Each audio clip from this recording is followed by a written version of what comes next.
All right, welcome to the show, boys. I'm excited to have you on. Before we get into it and get too heated into the discussions, if you guys can share your background, your training background, or your experience in the fitness industry or with Olympic weightlifting. Angus, Khrys, it doesn't really matter which order you guys go in, just so the listeners have a bit more background as to your experience with weightlifting. Khrys, you've got a better resume for this. You go first. Mine started off pretty much how I think probably how literally anyone in England started in my day, which was an S&C coach who was obviously underpaid and very tired, showed me how to do a power snatch, power clean, saw that I could do it, and then just went, if you just like try and squat really quickly after you catch it, then you'll be able to lift more. Because he was really obsessed with like people doing well in like the our in-season strength testing. So if I cleaned more, then it looked like he had done better, which he did, to be fair. So that was how I started. And then I think competitions in England were really sparse. Like I said, we're still talking, the website was like a Windows 95 HTML Word document style thing. And it wasn't until I came down to my first coach's gym, Mike, at Lower, where he was like one of the first people I saw post a event on Facebook and advertise it, where you just gave him 20 quid online and went down. So I went and did that. And then I think I did a comp. I did my first competition, God knows how long ago, but it was to the degree where I had to find out how to send a check in the mail. That's how old school it was. But that's how I started. Like some guy at Lower, Mike, just went, you should do more competitions, which I think is how most people around my age, at 30, probably would have started, or any earlier on. Some guy at a gym sees you doing a bit of lifting and goes, you should do more of this. And then that was basically it. Like the only person I knew about weightlifting wise until then was Khyrs, a few of the Bulgarians and Ironmind, and then Zoe Smith. So that was all. Those are the only people I knew until I was like 21. But I just didn't know about anyone else.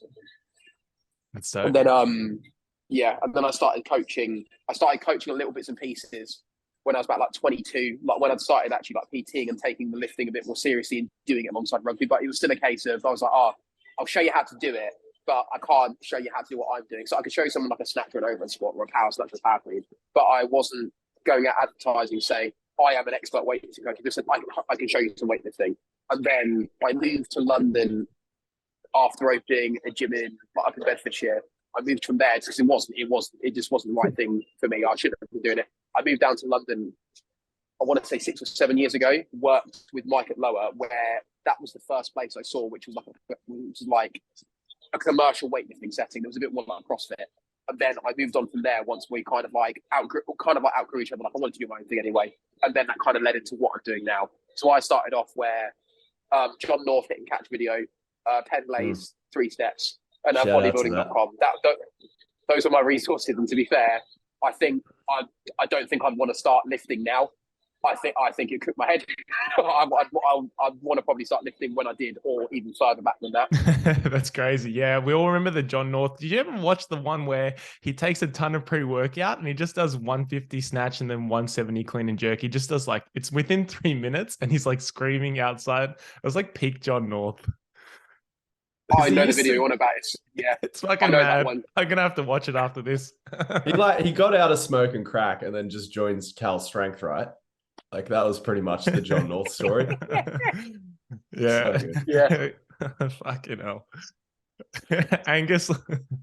So I'm just a personal trainer. I talk a lot of shit on Instagram. A lot of when did I get into weightlifting training? It was like sort of just after the era of CrossFit, where everyone finally bought Romaleos and stopped wearing Converse Chuck Taylors for the weightlifting events. And that's sort of, again, how I got exposed to weightlifting, like how most people did through the gateway drug of CrossFit. But I was like, all this cardio stuff, I'm not really into it at this stage of my life. I just wanted to focus on the weightlifting bit. So got stuck into like 5 years or so, 5 or 6 years of dedicated weightlifting training. And sort of, again, in my state, New South Wales, like competing in weightlifting, it's not that accessible because you've got to join up, be in a special weightlifting club and stuff like that. So just as I was getting ready to compete, the old gym shutdown happened, spat the absolute dummy, fell out of love with the sport of weightlifting briefly and just got back into surfing. But I'm lucky enough that just because of the amount of shit I talk online, and weightlifting is a pretty dogmatic sport, a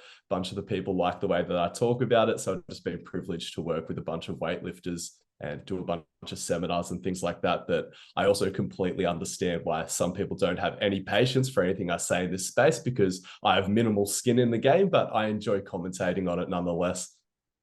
That's a pretty good introduction. I like the part where you mentioned about the dogma in weightlifting, and some people who might be listening to this might not be even aware that there is dogma, and those are probably the ones that are exposed to it the most because that's kind of all they know. So how I know for a fact how the three of us work with athletes is very different to how majority of people work with athletes, or I would say like at least half. There's kind of like these two camps, and definitely people are starting to wake up. But I think the most important part, and I think what I want to start this conversation with, is understanding the belief systems that we have and how they've changed so much since we first entered the sport or first got exposed to weightlifting. And probably for you, Khrys, it would have happened like very progressively. I think for Angus and I, it probably happened like all of a sudden we just get exposed to a different movement model, and we're like, wow, all like the bubble burst, and we just started. Moment. We had that. We left the matrix, and we just started connecting all of these dots. And I think that the first one, whether it is looking at human movement through a different lens, whether it is the technique side of things and just understanding that different archetypes, different people will move in different ways. There are just these. I think if you guys can share the first moment where you kind of started to change the way that you saw training, whether it is the programming side of things, how there's a lot of redundancies in the programming side. We're going to get into the more specifics as we progress, but I think it's important just to start general with that belief system. There was something you put up recently, Angus, where you had a discussion with someone, or someone messaged you and called you out for corrective exercises. No. Oh, right. Sorry. Yeah. Yeah. I thought you were talking about the early arm bend thing. Sorry. No, we're going to get to that. But that you were saying how in order for you to have a discussion with this person, you would have to dismantle their belief system in understanding that there is no such thing as corrective exercises, and how all exercises is, inherently going to elicit a stimulus. So I think if we can start there. Just about corrective exercise, or about beliefs around my view of weightlifting? Yeah. Just in the whole that, like, I don't know, people are always looking at humans as something to intervene with. Like, Adair and Barr's famous for that quote, "Don't teach birds how to fly." And I just feel like, just the personal training and just fitness industry as a whole is just so obsessed with just always interfering with the way people naturally do things.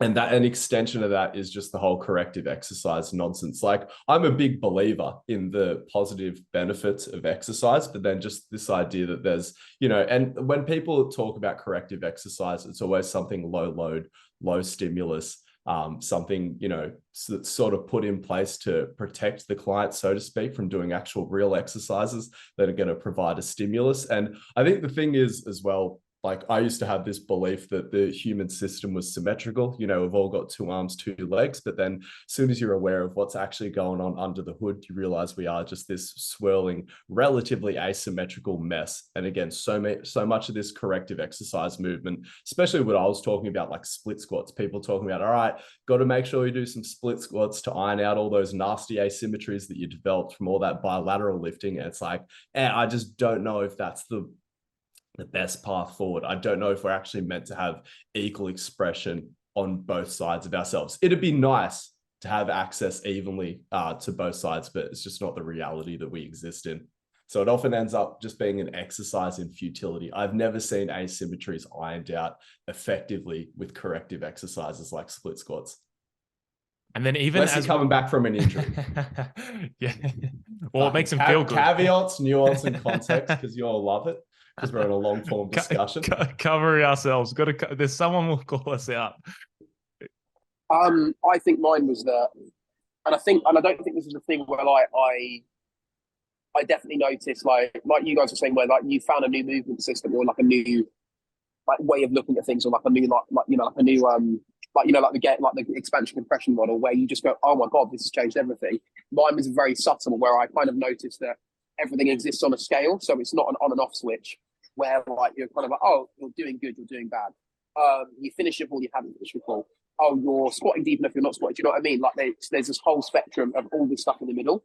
And I think I kind of started to understand that inherently, like intrinsically, so that I kind of got that, but I wouldn't know how to explain it to people. And then Stuart Martin, he coaches. I mean, he's a performance manager for BWL. He coaches basically everyone who's good. He helps to manage them on a world stage. he said it to me once. It's like, you've got to look at it as optimal, effective, and ineffective. And he said that like everyone thinks that like optimal and effective are the same thing. And it's like the bullseye on a dartboard. So you've got this little target, and if you don't hit that, it's done. There's nothing you can do about it. Whereas he said like, actually, you've got the bullseye in the middle. If you can hit it, fucking great. But you're probably not going to. But the rest of the dartboard's effective. Like, you just need to score points. Like, if you can be optimal some of the time, sick. But if you can't be optimal, but you can still be effective, then that's going to be all good. Do you know what I mean? Like, that's all it was. And I think I definitely felt like that in the beginning, especially when like you're a young kid and you buy into absolutes and you buy into the idea of things where it's like, I'll do this training. This is the only way you get stronger. Oh, well, I can't do that program exactly. I can do the sets and reps. Then you obviously feel the fear. You're like, oh, well, now I'm not going to do it. And I felt that way through, like sport as well. Like, you get told you have to get into this team to be able to go and play for England or whatever, or Australia or whatever it is. When actually it's like, well, no, there's about 30 different paths you can take to get to where you want to go. So that was it for me. It was learning that there's no absolutes. There's all this stuff in the middle. You just kind of need to see where you fit amongst it. Got to indoctrinate yourself into a system. Exactly. With that note on optimality, I think it's important to acknowledge how we integrate RPE into our programs and how the specific, we're talking about the dartboard analogy, just the contrast between percentage based and RPE kind of programming, and how yesterday I had a mentoring call with the cohort that's doing the intake too, and we just went through some Train Heroic programs, and we just kind of like broke down them, and just like no auto regulation built into any programming, and it's going to be mass released to a large amount of people, so it needs to be customizable for them and for controlling the things that are in their life and understanding the variances in their performance and the dynamic state that they're obviously going to be going through. How important is auto regulation in our programming? I think, and that's the thing, there's clearly been so many weightlifters who've got great results from zero auto regulation and just having the coach prescribe absolutely everything and just show up and put the work in. But I think just as we start to step back and understand human beings a lot better, just through people such as John Kiley, realizing that we are slightly or quite unpredictable, chaotic systems made up of systems at the end of the day. Just this belief that like you can give your lifters autonomy and you can let your people select their own weights, because they actually have, especially your athletes, if you empower them to do it, a really good sense of their level of preparedness and how much fatigue they're carrying going into each workout. And especially if they want to get results, they're more than capable of picking their own weights. And again, like, are they going to pick the wrong weight every now and then? Like, absolutely. But I think like we overestimate how accurate a training prescription needs to be effective training. And I think people are close enough most of the time. And in areas where they are inaccurate with their own weight selections and things like that, I just think it's an opportunity for strengthening the coach-athlete relationship and working through it and be like, why did you think that was an appropriate weight? Like, was that really an 8? And then just sort of unpacking that. And then there's discussions it leads to down the line. But very big on like how it empowers athletes to be more autonomous, because I just hate spoon feeding athletes. And I feel like that's one of the things that weightlifting coaches just do. It's like, you don't have a brain. I need to predict where this system is going and just tell it exactly what to do all the time. Yeah, I think it's like, even like if you look at what auto regulation is, like in terms of just managing yourself and having basically some kind of constraints or some kind of like barometer for yourself, like even like what was the guy's name? Norik. What's Norik Vardanian? Dad's name? Oh, Yuri. What's his dad's name? Is it Yuri? Yeah, Yuri Vardanian. If you look at some articles about him, like Weightlifting House, and even like James Clear wrote about him, and he just say that like, oh yes, he's like, I always need to keep the volume constant. I need a certain volume of work, but if I normally front squat 170 for doubles and it moves badly, I'm just going to go down to 150 because it has to move with a certain quality. Like, you could say, oh, the program's the program. It's like, no, it's not. Because he's literally probably one of the best athletes we will ever see internationally, and he auto-regulated all the time. Like, he prior to a movement, and if the movement quality is not there, he's going to find the weight that allows for it. So it's like, that's already a sign. Like, even Glenn Penley, who you could probably argue, like, he's probably someone who experimented with training the most. When you look at what he did at Muscle Driver, sadly, all of those forums on Muscle Driver and Headlay.com or whatever it was, got taken down, which is really sad. But the amount of different programs he tried to experiment with to find out what worked. And he found out that everything worked for some people, but not for everyone. And even on his programs, he went to a system of relative max programming. So he's like, oh yeah, everyone set 5 rep max on this week. Okay, cool. Now, take percentages of your 5 rep max and work through your fives for the next couple of weeks with them. We'll retest to see where you're at. Like even that, like, yeah, you fluctuate week to week, but you're going to fluctuate a lot less 3-week block to 3-week block than you are from 12-week block to 12-week block. Do you know what I mean? So like if you're, especially when you've got a mass written program, like Brandon was saying, I cannot do 5 sets of 5 and 90% of my back squat. Like I'll die. Like I won't even get doubles. But some of the girls we have in here, like Amelia, probably Tash, maybe even the other Khrys, they would probably be able to do it because their work capacity better on the strength stuff. But if we all do a percentage of our 5 rep max and we test it regularly, it's all built in. Like you look at all most great programs, most programs where there's no auto regulation, it's because people are moving or altering their lives and their recovery around it to make sure that they can get it done. If that makes sense. So like they'll move a workout like Russians living in a weightlifting sleep camp where the coach knows what time they're going to bed, what time they're waking up, what they're eating for breakfast. They're away from their families. Yeah, exactly. And linear periodization works in that case. If you've not trained for, let's say, 8 to 12 weeks properly, and then you all of a sudden start hammering it, one, it takes you a couple of weeks to get up to proper capacity. Then you've probably got 3 or 4 weeks where you can build up fatigue and still push it. Whereas if you're training hard all the time, you need to auto-regulate because you're always like pretty close to the threshold, which is kind of the point of concurrent training. Like you want to be close to the threshold, so you're always kind of ready to give it a go when you feel good for it. Whereas like a linear periodization model, you're almost artificially making linear periodization happen by backing all the way off and coming back in again, like they used to do in those camps where you'd be in there for like 4 to 5 weeks, then go home and then over and over again.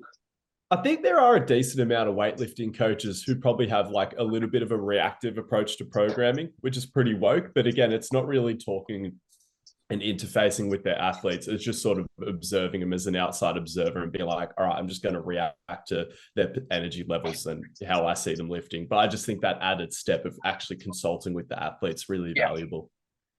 And that's something that's so interesting. Yeah. You're going, Khrys? Yeah. Like so one of the, he wasn't, so you know the Bulgarians on Iron Mine, so that era, you know the one after that where like they were still good, but they weren't quite as dominant. One of the guys, they're still good. Carlos Nassar, baby, they're still good. Well, yeah. Oh, but you know there's like someone in every weight class. So there's a guy called Mehmed that I was friends with. He actually used to we actually started our club here together. And he's still in London with his own club. But I've watched him coach people, and when he does it, he'll have certain technical things he wants them to do. If the weight gets too heavy, he'll go, okay, no, drop it back down, hit a triple hit. You need to do this, this, and this. Otherwise, it's not worth it. So if he sees you like your grip comes out and the bar crashes you round your back on the way out clean, he'll go, right, you're not holding in positions. You need to do it better. Go back down and come back up again. Or he'll give like some of the girls, especially the aim of, right, so if you want to snap from 10, well, looking at your training before, I want to see you being able to consistently hit like 3 to 4 doubles at 90 to 95. Then I'll let you start pushing it. So it's almost like he sets these baselines and thresholds to be like, once you can hit this and this is a regular thing, then we'll go up. And that is in the way building in auto-regulation, because you're trying to wait till someone's body is robust enough or like adapted enough that there's a certain baseline that they can always hit even when they're tired. And that's kind of like, I remember, the step loading thing. So you almost like you stay at a certain level of loading until you're used to it. And they'll bomb the chuck stuff before you go up. Like even that in a way is kind of like, got to make the new level. Yeah, like even that's like putting in auto-regulation to a degree, or you rather you're letting auto-regulation happen. You're waiting until your body's ready enough to do this level of work so you can move on to the next thing. Like it's a very like Soviet way of doing it, but it still achieves the same thing. It's not predictive. Yeah, exactly. People don't realize they're doing that already. Like just by normally coaching and talking to your client, you're implementing auto-regulation and those concepts. You're just saying it's just about explicitly having a conversation about it. Like I think, and even to what I said about like a lot of weightlifting coaches in reality having a more reactive approach, it's just about opening up that conversation and acknowledging that we all do it. I feel like coaches are almost embarrassed about it in the weightlifting world because they don't want to be like, oh, I'm just making it up on the fly. Because again, there's so much talk about just planning training cycles well out in advance. I remember Ilya Ilin heading into... He did go to Rio, didn't he? No, he didn't show up to Rio. Fuck, he didn't. But as he was preparing for that comeback, no, it was as he was making the comeback for 2014 Worlds even, like his coaches were bragging about, oh, we've got the whole Olympic training cycle mapped out. And like, I always just looked at that as the gold standard, like, oh my God, they know so much about their athlete. They find it so predictable. But again, you start to sort of talk to the best coaches with the emerging ideas. That's obviously a bit of a Mike Teixeira pun there accidentally. And again, they are just making it up on the fly. Like that is the best way to sort of interface with this human system that is inherently unpredictable at the end of the day. Just tap out of that predictive game altogether. Whereas I think there are weightlifting coaches that like leaning into that guru sort of mentality. Again, they wouldn't acknowledge that they're being a guru, but they want to pretend that they are this guru that's like, no, I know exactly what you need to be doing 6 weeks from now. It's just like, oh man, bit of a stretch. That ain't it. Yeah. It's even just building on that. It's like, I'm the only one who can teach you the technique. I've got the keys. It's just an extension of that. Absolutely. Yeah. So building on programming ideas. So we've got auto regulation into our program, and this kind of traditional approach of programming, how Khrys mentioned, like that linear periodization. When we're talking about actually like laying down the training week, like that microcycle design, a lot of programs that the traditional approach is like it's just a different variation every day. And then following that is a 1 or 2 pulls. And then following that is a squat. And then following that is maybe another overhead exercise. And so the way that I view a lot of that is, well, we just snatched for an hour. You've just done pulls. You've just done a squat. That's a squat exposure. And now you're going to make the client do another overhead exposure, another squat exposure, another pull exposure. That's all training the same positions, especially if they're far from comp. Like I understand that's why it's so important to have like that minimum effective dose of, okay, great. What's the minimum exposure this person needs? Pretty fucking simple. 2 snatch exposures, 1 clean and jerk, 1 power clean, a different jerk variation. That's a great building block to start with. And then they can just build from there. If they need more exposures, you can just add those in. It's not difficult. So then when we start to understand and see those redundancies in programs, how there's like so many of the same kind of variation, like every day is the same thing. And it makes it really difficult for clients to have that high-low in their training. I know for a fact you guys don't kind of program weightlifting in that traditional sense. I know you guys are trying to create and create a different stimulus from different days. So if you guys want to talk about your microcycle design process or how you kind of look at these slots, and I think that's going to be a good place to start. Angus, you can go first. I am my microcycle structure is pretty straightforward. I kind of just work out how many days a week they need to be training, and I essentially have hard days and easy days, but every single day or workout within my microcycle will have an element of all the qualities that I'm training. So just really leaning into that interference effect. But then also on the other hand, also leaning into those anti-fragile principles as far as they apply to organization of training, like a lot of heuristics sort of borrowed from Mladen Jovanovich's strength training manual, because I don't train professional athletes. At the end of the day, a lot of them do have chaotic lives, and whether they miss a workout or whether they just show up flat for a workout at some stage throughout the week, which is inevitable, they're still getting some other exposure to that stimulus within that training cycle. Hell, even if they only make one of their sessions for that week, again, they're getting some sort of exposure to all the stimuli that I put in that microcycle.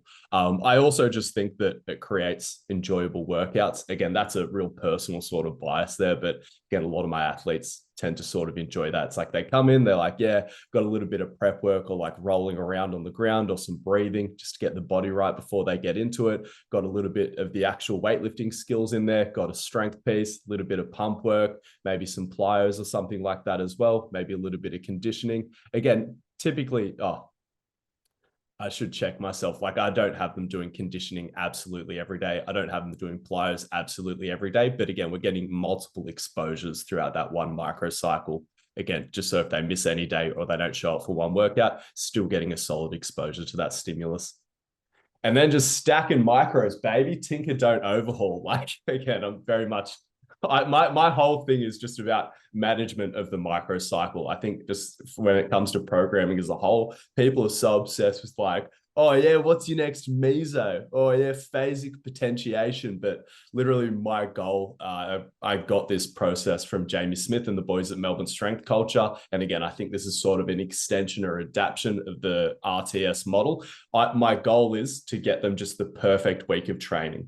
and then just stack good weeks of training on top of one another. Because again, I'm like, how do people get results? I'm like, well, they just stack as many weeks of consistent good training on top of each other as possible. And like, again, I think my attitude towards programming is like, what is a program? Like, a program should be reflective of your athlete's needs. And this is the biggest thing that sort of pulled me away from block periodization, because I was like, wait, when does your athlete go to bed one day and then wake up the next morning with a completely different set of needs? And I felt like that's what I was saying about my athlete when I was doing a block periodization type structure. Be like, all right, you did 6 weeks of this, and now you have completely different needs. It just changed in a snap moment like that. And now this is the program that you need to be running. Whereas again, what I will do is develop a great week of training for them by interacting and observing my athlete, getting their feedback as well, and just tinker. So like, you will look at the micro in week 1 and then look at it in week 12, and it might appear that it's quite a different program, but again, it's very much just been massaged slowly week by week into something else. So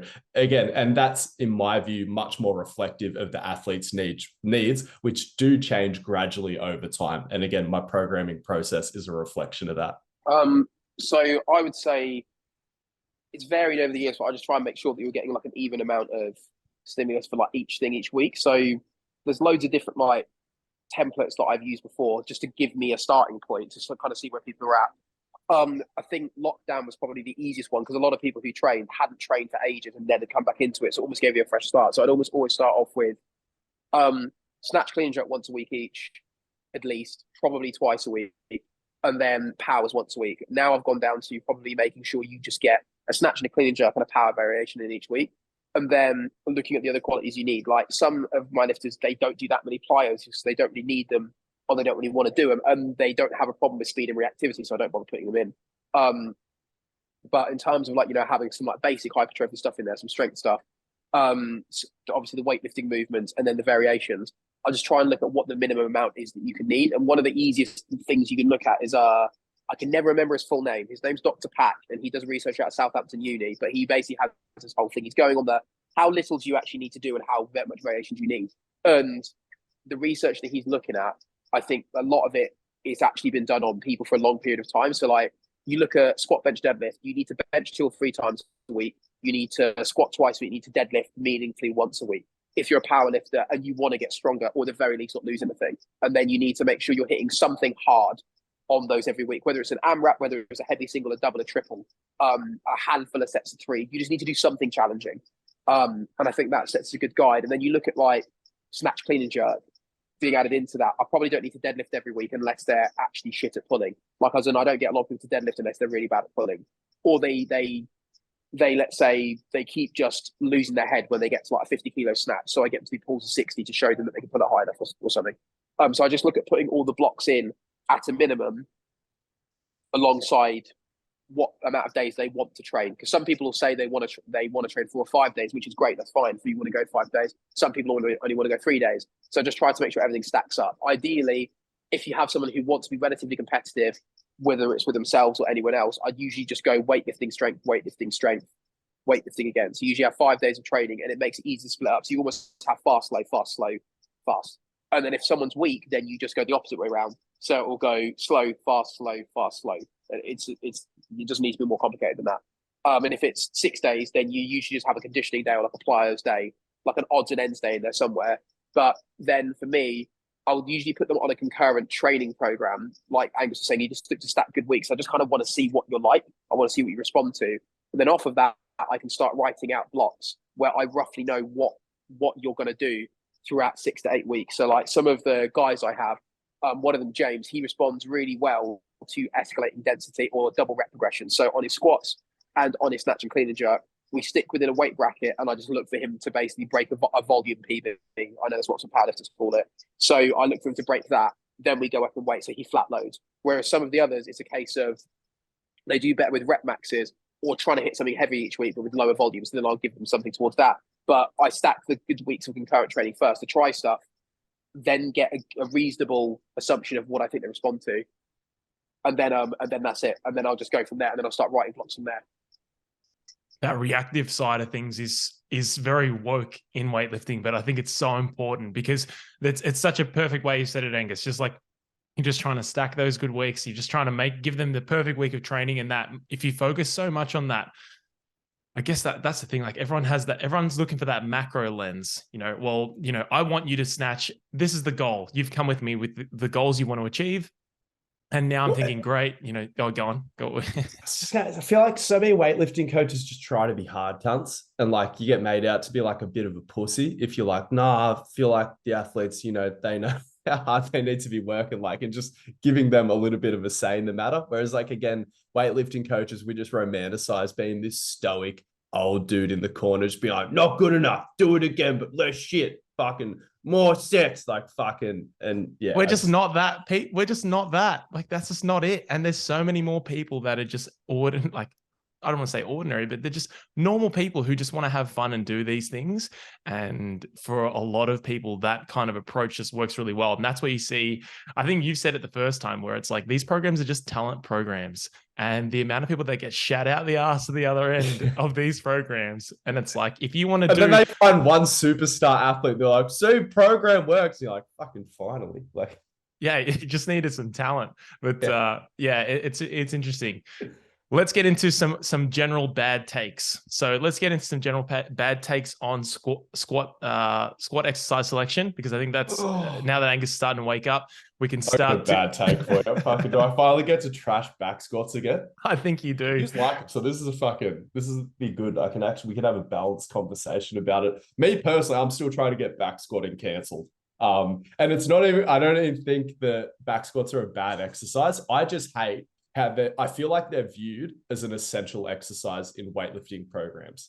And that's what frustrates me. Just this notion that like, you'd never write a weightlifting program without back squats. I'm like, why? You're not going to back squat your way out of a clean and jerk. A back squat, someone told me I've heard rationalizations for why a back squat's essential. And the biggest one was it mimics the positions of a snatch pull. But again, I'm like, well, fuck, snatch pull's pretty underrated for that. If that's your rationalization. Or like, again, I think people just look at it as like, well, you can lift heavier with it. So it's like, therefore it's more valuable than a front squat. But I'm like, well, you can leg press heavier than a back squat. So if weight's what you're chasing, why don't you just sit down and strap yourself to a leg press or a hack squat? And again, like, I always make the joke, like, why do you never see a hack squat or a leg press in a Russian training hall? It's like, because they couldn't afford one in a communist country. Otherwise they'd all be using that shit too. But that's sort of I want to get the back squat cancelled. Again, it's a fine exercise. I just hate how it's viewed as essential. And two, every weightlifting gym should have a hack squat or pendulum squat or leg press. So I did a post recently, and it was the back squat isn't more specific than a Zercher squat. And on YouTube, someone commented, Zerchers tend to become, I'm reading it out now, so this is terrible podcasting. Zerchers tend to become hybrid squat deadlifts once heavy enough. And then he goes, not optimal for either hypertrophy or building your overall squat. And I commented, well, define overall squat. What do you mean by overall squat? Do you mean like a person who competes in powerlifting where they have to perform a back squat? And then as far as hypertrophy, well, we're kind of just talking about the dartboard analogy, how when you talk about optimality, you're trying to control for so many variables that you end up overfitting the actual situation, and then you end up making the model of whatever you're trying to approach the situation with not fit many different situations, because people have very different needs and there's very different variables for every person. Yeah, I just have an emotional need to put a barbell in the crook of my elbows. But I definitely agree with you in the sense that like the term squat is almost meaningless at a population level in the fitness industry now, especially like with how much powerlifting has taken over the fitness industry, just like the idea that that's how most people view squatting. Whereas like my view of a squat, and just borrowed this from Pat Davidson, and his whole model is like, how much can you vertically translate that pelvis?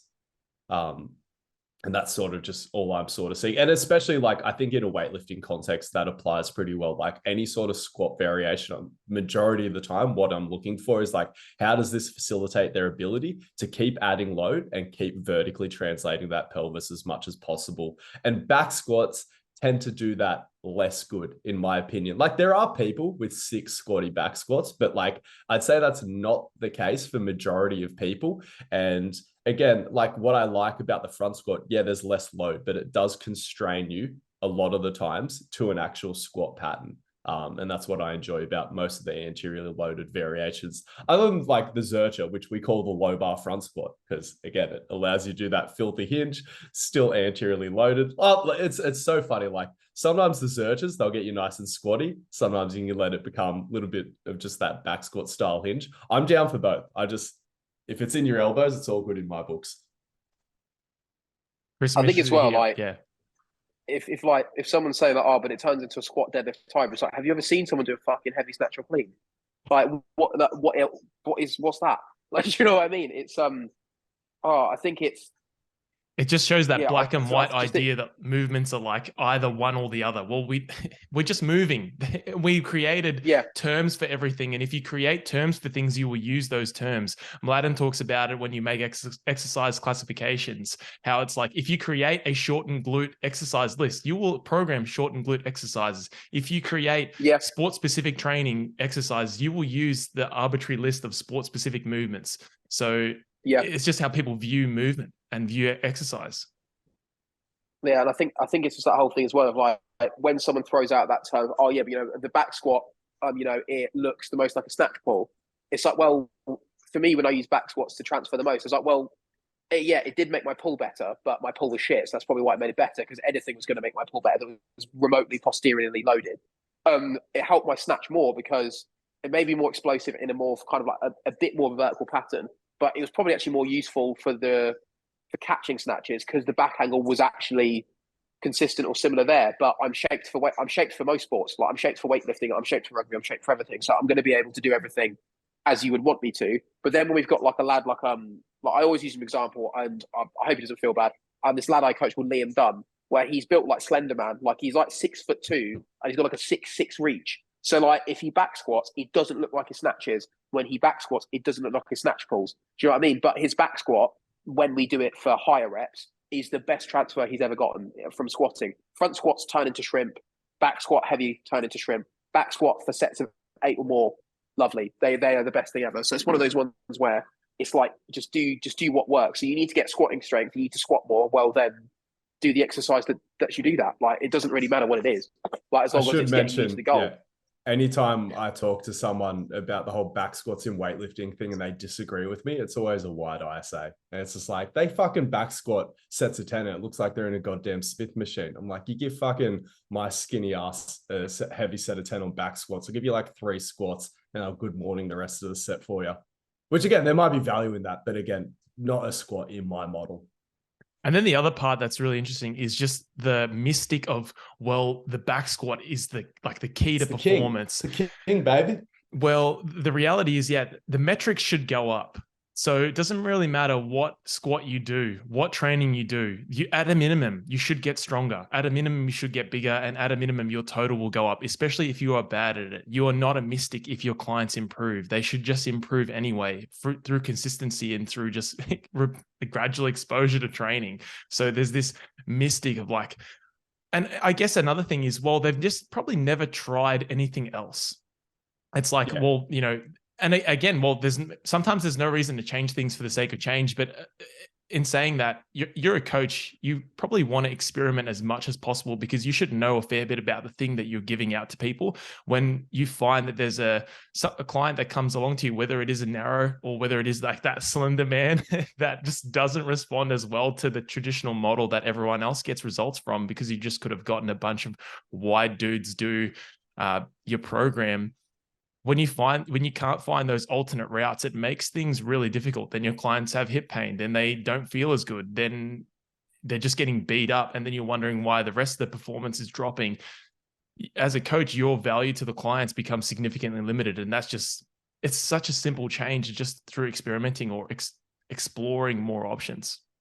It's weird. I've actually seen a lot of the evidence-based crowd shitting on the whole, or just another tool in the toolbox mentality. But I'm like, no, that's literally what it's fucking about, because the more tools you have in your toolbox that all potentially work, the greater chance you have of meeting an individual's needs at a population level on a consistent basis. It's not just about having this. And again, like, because as much as a lot of the evidence-based crowd shit on this optimal crowd, and again, it is for their like lack of scientific diligence, probably more so than anything else. But then too many people in the evidence-based crowd are getting caught up in trying to find optimal as well. Whereas again, like sports science is kind of just good for shitting on ideas, in my opinion, not proving that they work better than anything else. Like, I know, I agree with you on that. And sports science, I think, isn't it like it's not even been a science for like 100 years? So that's how reliable is it? We've not been able to repeat that many studies or have that many people actually like ratify and improve the quality of studies. So it's like, so what are we? Big repeatability crisis. Yeah. And no one knows how to exactly. do their like, fucking maths properly because it's just a bunch of fucking, all the good scientists are busy trying to do other things, let's say. Oh, mate. And then and then you even look at like, what was it that Austin put on is that the Chad Chili podcast where he's like, oh yeah, if you look at the study, look at the subjects. And like, I remember, do you get Maxi Muscle in Australia? Is that a supplement? Maxi Nutrition. It's like a supplement brand. It's like basically, it's the first one I remember not tasting like arse here. But they did a study on their weight gainer, which is basically protein, carbohydrates, creatine, groundbreaking stuff at the time. And I think they did a study at my uni, and they put out all the stuff like, oh, scientifically backed to, be able to help you put on X amount of kilos of muscle mass, put on this strength onto your list. But I was literally like, I remember watching some of the lads who walked into the study to do it. And then I was like, they've never trained before. Like they've just been drinking for four nights a week. Now you're going to put them on a gym program, give them food advice. And do you know what I mean? So it's that whole thing where like, yeah, I'm sure the supplement does work. Like I'm sure it does. I might be misremembering some of the details about like how they did the study, but the crux of it is, it's like, if you're doing stuff on untrained people, of course it's going to work. And then when you get to elite athletes, it starts to become, well, not even elite athletes. When you get to the intermediates, it starts to all get a bit muddy again. Then when you get to elite athletes, it's almost like it feels like it starts to get simpler again. It's like, just don't hurt them and make sure they turn up. Like, there's a good Will Rattel quote, and that science doesn't even trust science. And it's like they constantly, hopefully he's listening to this and he gets kick out of that. But that's the thing, where they're constantly trying, like good science is trying to constantly update their rationales and constantly trying to find new pathways. And you kind of got to be a little bit crazy to do some of those things. And that means sometimes doing things that isn't the status, what is normal really. It means sometimes exploring and finding different routes to success. It's just tough. It's also that whole thing of like, it's also that whole thing of like, you, like most people who are probably watching this or who are like us or like remotely, you don't like the average snatch for a man in the world. I'm pretty sure it's not even like 80 kilos. Like most guys who are watching this probably would really like to snatch 100.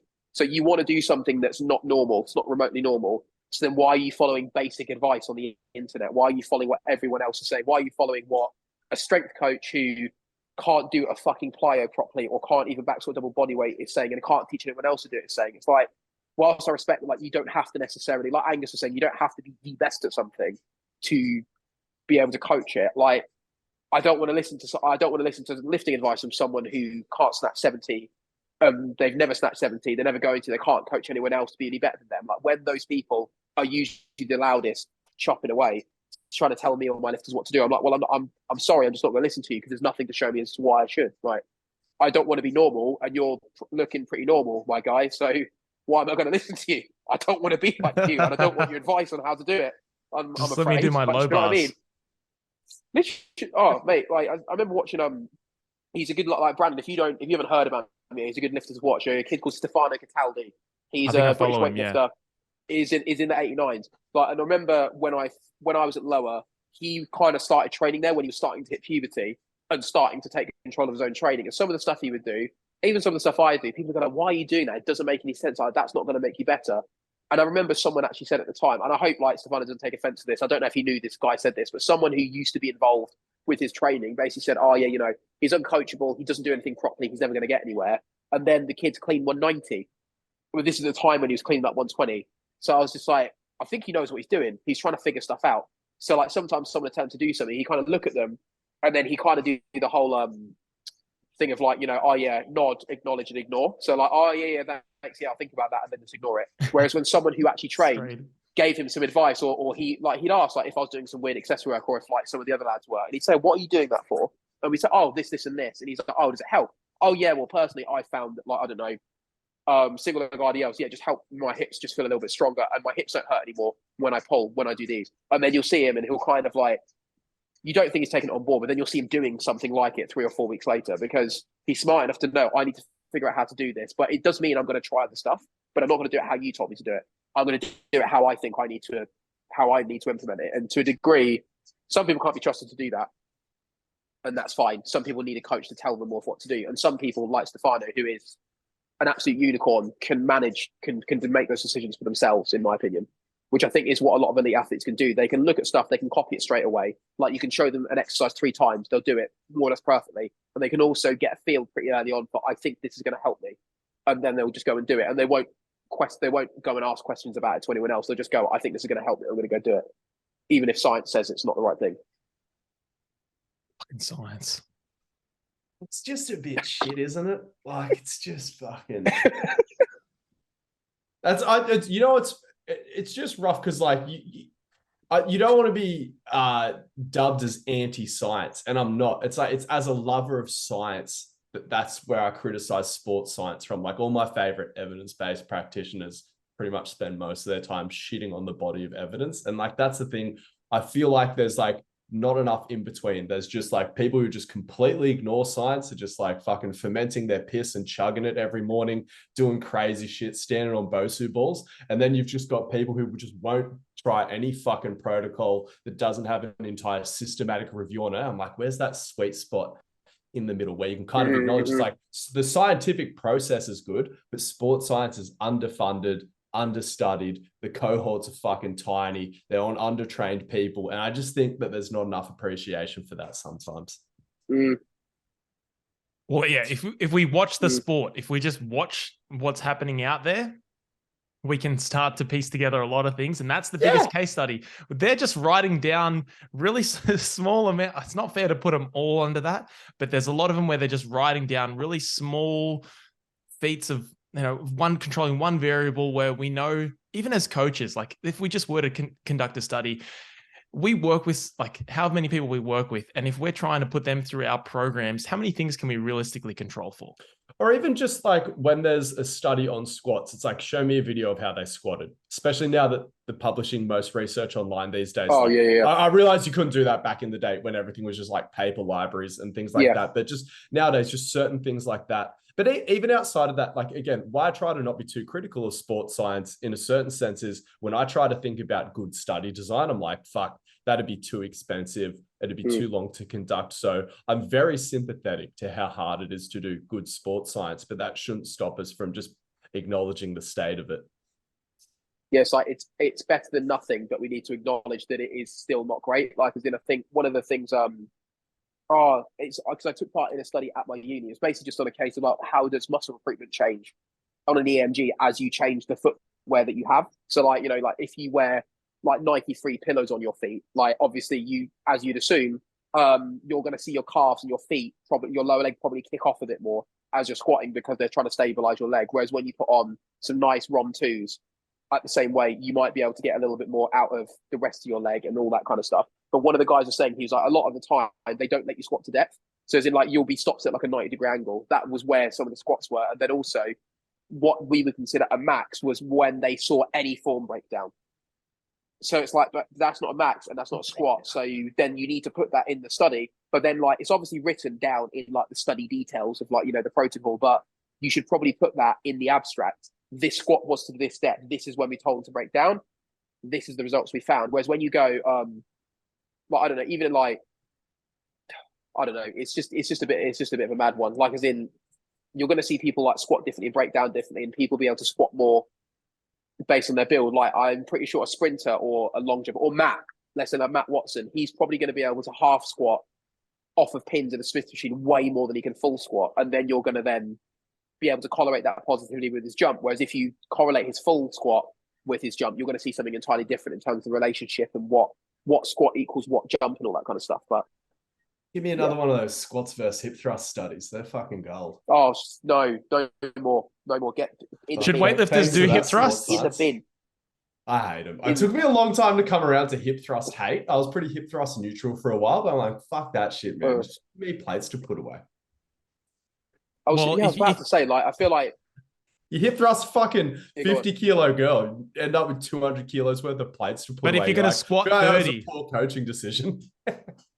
Well, tell me, if a movement allows you as a 50 kilo female to hip thrust 200, but then you squat 50, maybe that movement's not very good at doing the thing it's meant to do.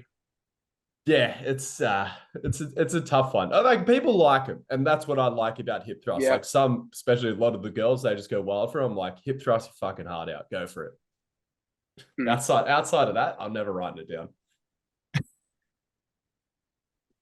So earlier, Khrys mentioned the bandwidth of technique. And that's something that, you know, came really natural to him. We probably kind of connected the dots a little bit later, Angus, but we kind of, whether or not we were trying to force everyone into one kind of model. Recently, we've had a few, or I've been doing some kind of individual posts about like one nuanced part of technique or one element of technique. Even things like arm bend or triple extension are still like seen as the holy grail, or like avoiding those things. But then we see athletes who are viewed as, they're almost viewed as outliers if they succeed, but then they're not viewed as outliers when they perform the training program really well. So there's just these inconsistencies in weightlifting. So I feel like just seeing how athletes, how you mentioned before, Khrys, how athletes problem solve and they work things out. They show you the solution. The solution is to co-contract and stiffen up, and that might result in the arms bending a little bit earlier. Big deal. They still complete the task. They still lift really heavy. They still lift way more than the sports scientist. And that's something that I find so interesting. Or even like pulling back and how we see different archetypes produce force differently, how like during the most overcoming parts of the lift, when they're exposed to gravity, their skeleton will compress in different ways. And that might cause them to throw their hips forward, jump forward a little bit, but then we see really dogmatic views of, well, that's an error.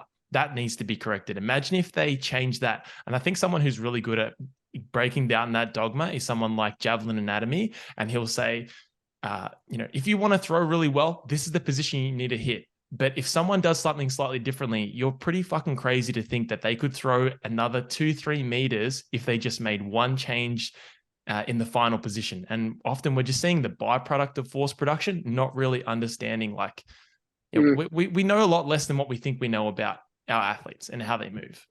Especially in javelin, like you do see different archetypes of throwers. Like you got the Zalesny, like skinny bastard, and then you got guys like Johannes Vetter, just doing like overhead rows and shit, like 160 kilos on the bar. It's just like there's clearly some different athletic strategies going on there. And I'd say weightlifting is quite the same. I think those stereotypes of like the narrow ISAs and the wide ISAs really apply really well to just developing like a continuum for weightlifting technique. And like, I know there's very much more than 2 different body types out there. But again, I think a lot of athletes just naturally fall on this spectrum of behaving stereotypically like a wide ISA or behaving stereotypically like a narrow ISA. And I think the easiest way I could sum that up, especially if you understand things from a gait perspective, those wide ISAs, very, very effective at the middle phases of propulsion. And then with the narrow ISAs, much more emphasis on the earlier and later phases of propulsion. So much more winding up and then much more like exaggerated follow through. Like I think you see a lot of those weightlifters that don't finish their pull and they're so powerful. They also don't catch in that deep of a squat. And then you have these athletes that do really triple extend, but then they're often the ones I would say who almost look like they're trying to do a standing backflip or something like that with the barbell in their hands when they're doing their snatch and their clean and jerk. Yeah, and I think it's again, like, it probably applies as well. So there's one last bit as well to like how you sort of roll across the foot throughout your pull as well. Like we see athletes who are like flat-footed as fuck, and then you see a lot of athletes who are just like right up onto the toes as soon as the barbells clear the knees. Yeah, some of them just stay in that mid stance for so long, or they just so easily for them to stay in mid stance. And it's just like the amount of jump off the ground as well. Like there's a lot of variance in that. Like again, the typically wider athletes, it's just staying so close to the fucking ground the whole time. Whereas again, like then the narrows, it's like, yeah, it's a little bit more jumpy. I think you see it a lot as well with like it's almost like the problems with like each archetype are pretty clear. Like the wider people are going to be like, you know, better through that that middle part of propulsion, but they're also going to be stiff as fuck. So that's where you're going to encounter problems with like mobility. Maybe you're not going to be able to move like fast enough because you're always just so stiff. But then you're probably going to be slower than your narrower counterpart. But then it's like, but you're probably going to be able to squat and deadlift so much more than what you snatch and clean and jerk that the percentage is so small, you'll be able to move that weight fast anyway. Same as like Redon Minucci, Lesman Paredes, and I think Shiji Yong. Like I don't think Shiji Yong's a super wide person. I think he's more of like a I think Bill Hartman called it like a tornado type, you know, where they're wider up top than they slice in at the hip. Greg Hawthorne calls it cones and funnels. The Chad build.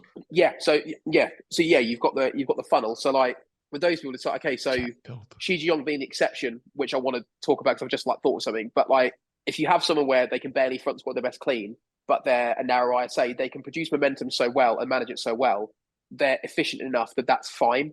So then then you just need to find a way to push up their front squat or their back squat or whatever squat you choose, and you just do whatever you need to do that. So it doesn't matter. We need to get a squat up. Well, yeah, but it doesn't need to be 30 kilos above his clean. You just need to make it up enough for him. Whereas I know that I need quite a big strength reserve. And then you see someone like Shi Jiang, who I think is the cone type, where he's got the best of both. He can use momentum because he can fucking dunk, being like 5'0". You know he can use momentum. You know he can jump. You know he's got those elastic qualities. But his strength is so much higher than his snatch and clean and jerk that he can basically do the best of either. So he can hang out through mid stance, or he can kind of swing to either end. And you see that with the way he lifts, where he'll have that really long pull off the floor and then he power cleans 190 and it looks like he's never going to get pushed down. And that's where I think, that's where you'll see the longer built lifters from the cowboy era where you had drugs, where that's probably what it does. It's made the longer limbed lifters who are fast have the strength reserve that their wider counterparts have. But that's probably what's happened. Whereas the wider counterparts probably need to find a way to relax and be able to build up some speed, so that they can actually move fast enough to do the weights, or they need to double down and just get as strong as possible, so that then the snatch and clean and jerk are lighter in comparison anyway.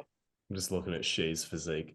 Sorry, just on Google Images right now. Yeah, and then from like that low hanging fruit perspective, when we're in that programming model, or we're trying to develop that microcycle, Khrys, it's going to be so much easier just to implement a few plyos than it is to like, cool, let's try and stiffen that rib cage up a little bit more. We need another 2 more back squat exposures.